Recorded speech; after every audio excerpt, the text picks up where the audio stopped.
వీక్షకులందరికీ నమస్కారం.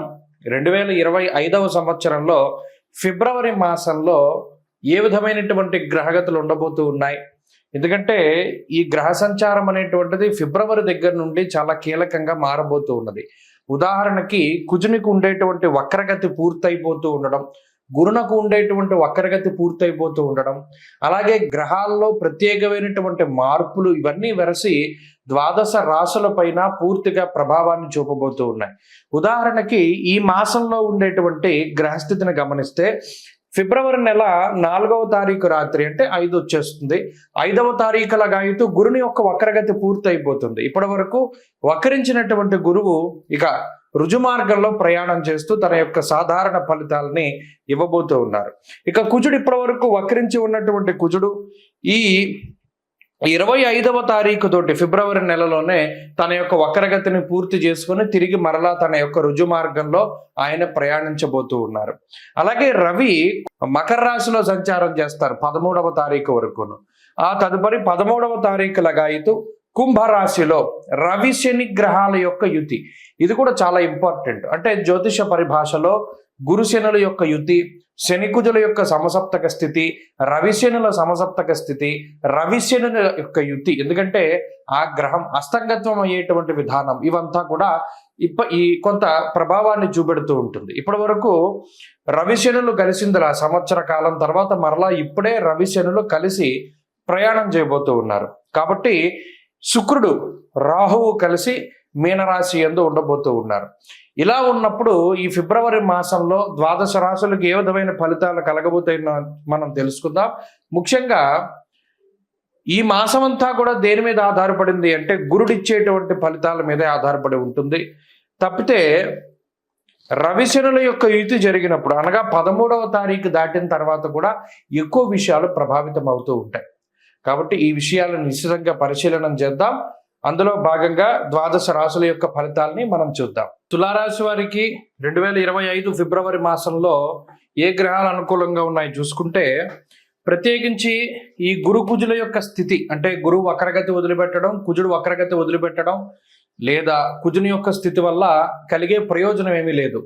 ఇంకా రవి యొక్క మార్పు ద్వారా అలాగే శనేశ్వరుని యొక్క స్థితి ద్వారా కూడా అంత కలిసి వచ్చే విషయాలు ఏమీ లేవు. ఇంకా అర్ధాష్టమ రవి యొక్క దోషం పోయి పంచమ రవి యొక్క స్థితి అదేమంత అనుకూలమైనది కాదు. షష్ఠ స్థానమందు రాహు శుక్రులు ఉన్నారు. శుక్రుడి వల్ల కూడా భృగు షట్కము అనేటువంటి దోషమే వస్తుంది, కానీ శుక్రుడి వల్ల ఉపయోగత లేదు. అంటే ఈ మాసంలో ప్రత్యేకించి అనుకూలించే గ్రహాలు రెండే ఈ రాశి వారికి. ఒకటి బుధుడు పంచమ స్థానంలో ఉన్నటువంటి ఆయన, తర్వాత రాహు. ప్రత్యేకించి ఈ రెండు గ్రహాల వల్ల కూడా 20% ఫలితాలు శుభ ఫలితాలు మనం ఎక్స్పెక్ట్ చేయొచ్చు. ప్రత్యేకించి రాహు వల్ల వచ్చేటువంటి ఫలితం అలాగే బుధుని వల్ల వచ్చేటువంటి ఫలితం ఒక 20 నుండి 30% వరకు శుభ ఫలితాలని మనం ఆశించవచ్చు. అంటే పాస్ మార్క్ రాలా. ఎందుకు రాలేదండి అంటే గురుడు వక్రత్యాగాన్ని చేశారు. అందువల్ల గురుడు మార్పు జరగకపోయినా వక్రత్యాగం వల్ల ఏమవుతుంది, సప్తమ స్థాన స్థితి ఫలితం లేదు, అష్టమంలోకి వెళ్ళిపోయిన తాలూకు ఫలితమే ఉన్నది. అందువల్ల ప్రధానమైన మార్పు అది. ఇక రాహువు బుధుల యొక్క ఫలితాల మీద మాత్రమే ఆధారపడి వెళ్ళాలి. కాబట్టి ఇది కొంత మిశ్రమమైనటువంటి మాసంగానే తులారాశి వారికి చెప్పచ్చు. అంటే జనవరిలో డిసెంబర్లో ఉన్నంత వెసులుబాటు ఫిబ్రవరిలో ఉండదు. ఫిబ్రవరిలో కొద్దిగా వర్క్ టెన్షన్ ఉంటుంది, వర్క్ ప్రెషర్ ఉంటుంది. అలాగే చాలా కీలకంగా మీరు వ్యవహరించవలసినటువంటిది ఏంటి అంటే చోర అగ్ని నృపభీతిశ్చ. ఫిబ్రవరి నెలలో దొంగల భయం ఎక్కువగా ఉంటుంది. తులారాశి వారు యజమానులుగా ఉన్నటువంటి ప్రతి గృహాన్ని లేదా ప్రతి సంస్థని దొంగల బారి నుండి చాలా జాగ్రత్తగా కాపాడుకోవాలి. ఇది చాలా కీలకమైనటువంటి విషయం. గతంలో కూడా చెప్పారు. నిన్న నన్ను విజయవాడలో కలిసిన ఆయన అదే అన్నారు. ఏమంటే మీరు ఎలా దొంగల వల్ల భయం అన్నారు, మా ఇంట్లో అంతా దొంగలు దోచుకుపోయారండి. అయితే ఇది మనం సూచన చేయగలుగుతాం. పలానా గ్రహస్థితి వల్ల ఏమవుతుందంటే చోరుల వల్ల భయం వస్తుంది అని. కాబట్టి దానివల్ల వచ్చేటువంటి ప్రమాదాలను నివారించుకోవడానికి మీరే ఏదో ఒక ఆలోచన చేసుకోవాలి. ఇక రెండవది ఏంటి అంటే ముఖ్యమైనటువంటి డాక్యుమెంట్లు కానీ ముఖ్యమైనటువంటి సమాచారం కానీ అది మన యొక్క శత్రువులకి తెలుస్తూ ఉంటుంది. అది ఒకటి తెలియకుండా జాగ్రత్తగా మీరు ఎప్పటికప్పుడు అంటే మిమ్మల్ని మీరు నమ్మడం తప్పితే ఇంకొకరిని ఎవరిని కూడా నమ్మకూడదు. అలాగే కోపం పెరుగుతూ ఉంటుంది, ఫ్రస్ట్రేషన్ వస్తూ ఉంటుంది. ప్రతి ఒక్కళ్ళు మిమ్మల్ని బ్లాక్మెయిల్ చేస్తూ ఉంటారు. అది ఆ స్థితి చాలా ఇబ్బందికరంగా ఉంటుంది. మనం ఎవరికి చెప్పుకోలేము, అలాని మనం ఈ బ్లాక్మెయిల్స్ నుండి బయటపడలేము అనేటువంటి విధానంలో ఉంటుంది ఈ గ్రహస్థితి. ఇవన్నీ కూడా ఏంటి అంటే పైకి కనిపించేటువంటి వాతావరణం వేరు. తులారాశి వారికి అందరూ చూస్తారు, అబ్బా వీళ్ళకేంట్లే అనుకుంటారు. లోపల వాళ్ళు ఇటువంటి సమస్యలను ఎదుర్కొంటూ ఉంటారు. ఇప్పటివరకు మనం కష్టపడి సంపాదించింది ఎలా దాచుకోవాలి, లేదా పలానా వాడు మనం బ్లాక్మెయిల్ చేస్తున్నాడు, మనం ఎలా బయటపడాలి, లేదా మనం ఒక స్త్రీ వల్ల ఒక సమస్య వచ్చింది, దాని నుండి ఎలా బయటపడాలి, తెలుసో తెలియకో గతంలో మనం ఈ పని చేసాం కదా, అది ఇప్పుడు మనకి చుట్టుకోబోతోంది, ఇది ఎలా బయటపడాలి, ఇలా అనేక రకాలైనటువంటి సందిగ్ధతలు ఉంటాయి. ఇవి జనవరి నుండి ఉంటాయి, ఫిబ్రవరిలో ఎక్కువగా కనబడతాయి. ఆ పరిస్థితులపై ఎక్కువగా ఫోకస్ పెట్టాలి తులారాశి వారు.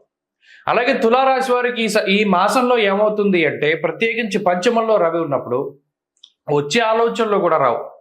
రవిశనులు ఎప్పుడైతే కలిసి ఉంటారో మీకు వచ్చే ప్రతి ఆలోచన 1-2 సార్లు ఫిల్టర్ చేసుకోవాలి. ఎందుకంటే మనం పాడైపోయే ఆలోచనలే ప్రధానంగా వస్తాయి.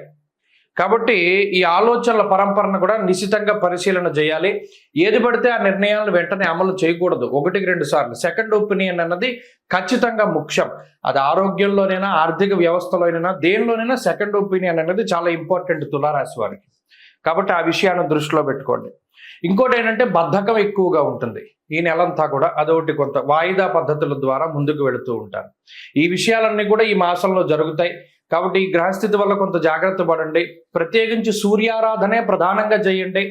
ప్రతి ఆదివారం నాడు సూర్యోపాసన చేయండి. ప్రతినిత్యము ఆదిత్య హృదయ పారాయణ చేయండి. క్రమం తప్పకుండా దక్షిణామూర్తి స్తోత్రాన్ని పారాయణ చేయడం ద్వారా కూడా తులారాశి వారికి ఈ పరిస్థితి నుండి బయటపడడానికి అవకాశం ఉంది. కుంభమేళ 2025వ సంవత్సరంలో మొదటి నెలలో వస్తూ ఉన్నటువంటి అతి పెద్ద హిందూ పండగగా మనం దీన్ని చెప్పుకోవచ్చును.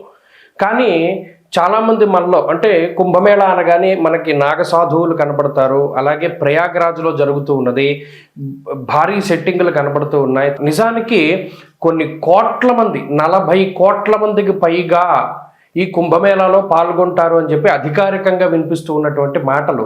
అయితే ఇంత పెద్ద ఉత్సవానికి చాలామందికి రీజన్ తెలియదు. అంటే చాలామంది మనలో కుంభమేళానికి వెళ్తున్నాం, మేము స్నానం చేద్దాం అనుకుంటున్నాము, ప్రయాగలో స్నానం చేస్తాము, దాని తర్వాత గయ వెళ్తాము, దాని తర్వాత కాశీ వెళ్తాము, ఇవన్నీ చెప్తారు. నిజానికి అసలు మనం చేస్తూ ఉన్నటువంటి దానికి పారమార్థికం ఏమిటి అంటే, కుంభమేళ అంటే ఏమిటి, మనం అక్కడికి ఎందుకు వెళ్ళాలి, దానిలో ఎందుకు స్నానం చేయాలి. ముఖ్యంగా పేరు చూస్తే కుంభమేళ, ఇది హిందూ పదం. కుంభ అంటే మనం రాసుల్లో కూడా కుంభరాశి మనకి కనబడుతూ ఉంటుంది. ఒక పురుషుడు ఒక కుండని పట్టుకుని నుంచుని ఉంటాడు, అది కుంభరాశిగా ప్రతీతి. అలాగే మేళ అంటే కలయిక. నిజానికి కుంభమేళ అనే పేరు ఎక్కడి నుండి వచ్చిందంటే, కుండలో ఉన్నటువంటి తేనె, అంటే దీన్ని ముఖ్యంగా అమృతం కింద చెప్తారు.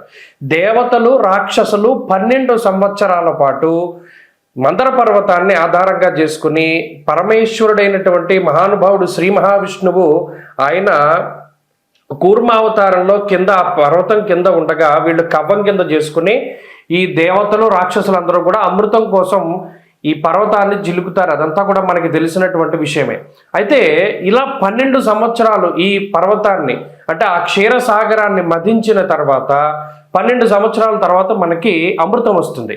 ఈ వచ్చినటువంటి అమృతాన్ని ఎవరు తీసుకోవాలి అనేటువంటి ఈ తోపులాట్లో ఆ కుండలో ఉన్నటువంటి ఆ అమృతము 4 చినుకులు, అంటే చిన్న చిన్నవి 4 ప్రాంతాల్లో పడతాయి భారతదేశంలో. ఆ 4 ప్రాంతాలే ప్రయాగ్రాజ్, ఉజ్జయిని, అలాగే నాసిక్లో ఉన్నటువంటి త్రయంబకేశ్వర్, ఇక 4వది హరిద్వార్. మీరు ఎప్పుడైనా చూడండి కుంభమేళాలు జరిగినప్పుడు ఈ 4 ప్రాంతాల్లోనే జరుగుతాయి. దానికి కారణం ఇది. ఆ అమృతం, ఆ కుండ ఏదైతే మహానుభావుడైనటువంటి శ్రీ మహావిష్ణు స్వరూపంలో ఆయన ధన్వంతరి తీసుకొచ్చినటువంటి అమృత కలశం ఉన్నదో దానిలో నుంచి 4 బిందువులు పడ్డాయి భారతదేశంలో ఈ 4 ప్రాంతాల్లో. అందుకనే ఈ 4 ప్రాంతాల్లోనూ కుంభమేళ అనేటువంటిది నిర్వహిస్తారు. ఫస్ట్ ఆఫ్ ఆల్ ఈ పాయింట్ మనం గుర్తుపెట్టుకోవాలి. ఇక రెండవది, ఎప్పుడెప్పుడు జరుగుతాయండి కుంభమేళ అంటే, ప్రతి కుంభమేళ అంటే ఇందులో మనం ఒకటి గుర్తుపెట్టుకోవాలి, 12 సంవత్సరాలకి ఒకసారి కుంభమేళ జరుగుతుంది. అయితే ఇది ఎలా జరుగుతుంది, కాల నిర్ణయం 12 సంవత్సరాలు. ఇప్పుడు మనం గురుని బట్టే మనం పుష్కరాలు వస్తూ ఉన్నాయి. గురుని బట్టి ఎందుకు వస్తాయి పుష్కరాలు, అది కూడా మనం ఆలోచించాలి. మనం గుడ్డిగా వెళ్ళిపోకూడదు. ఓకే గురుని బట్టి పుష్కరాలు వస్తాయి అంటే ఎందుకు వస్తాయి, ఇక్కడ దేవగురుడైనటువంటి బృహస్పతికి సంబంధించినటువంటి మానము ఒకటి ఉన్నది, అంటే కొలత. బారుహస్పత్యమానము అన్నాం. ఇప్పుడు మనమున్నాము చాంద్రమానాన్ని అనుసరిస్తాం. సౌరమానం ఒకటి ఉంటుంది, బారుహస్పత్యమానం ఒకటి ఉంటుంది. ఇలా కాలానికి ఉండేటువంటి కొలమానాలు ఒక్కొక్క గ్రహాన్ని ఆధారంగా చేసుకుని ఒక్కొక్కటి ఉంటూ ఉంటాయి. ఇప్పుడు ఉత్తరాదిలో ఉండేటువంటి కొలమానం అంతా బారుహస్పత్యమానము, సౌరమానము అంటారు. ఈ సౌరమానం, బారుహస్పత్యమానాల ఆధారంగా సూర్యుడు, గురుడికి సంబంధించినటువంటి గ్రహ గమనాలను బట్టే ఈ కుంభమేళా వస్తూ ఉంటుంది. ఈ రవిగురుల యొక్క మార్పులు, ముఖ్యంగా రవిగురులు ఇద్దరూ కలిసి వృశ్చిక రాశిలో ఉన్నప్పుడు ఉజ్జయినిలో ఈ కుంభమేళా నిర్వహిస్తారు. అలా కాక రవి మకర రాశిలో సంచరిస్తూ గురుడు వృషభ రాశిలో సంచారం చేసినప్పుడు ప్రయాగలో కుంభమేళా నిర్వహిస్తారు. అలాగే రవి మేషరాశి యందు, గురుడు కుంభరాశిలో ఉండగా హరిద్వార్లో కుంభమేళా నిర్వహిస్తారు. అలాగే రవి గురులు ఇద్దరు కూడా సింహరాశిలో సంచారం చేస్తూ ఉన్నప్పుడు ఆ సమయంలో నాసిక్లో ఉన్నటువంటి త్రయంబకేశ్వర్లో మనకి కుంభమేళా నిర్వహిస్తారు. కాబట్టి ఎప్పుడు పడితే అప్పుడు రావు. ఇందులో 12 సంవత్సరాలకి ఒకసారి కుంభమేళా వస్తుంది. 12 కుంభమేళాలు పూర్తయితే దాన్ని ఒక మహాకుంభమేళా అన్నారు.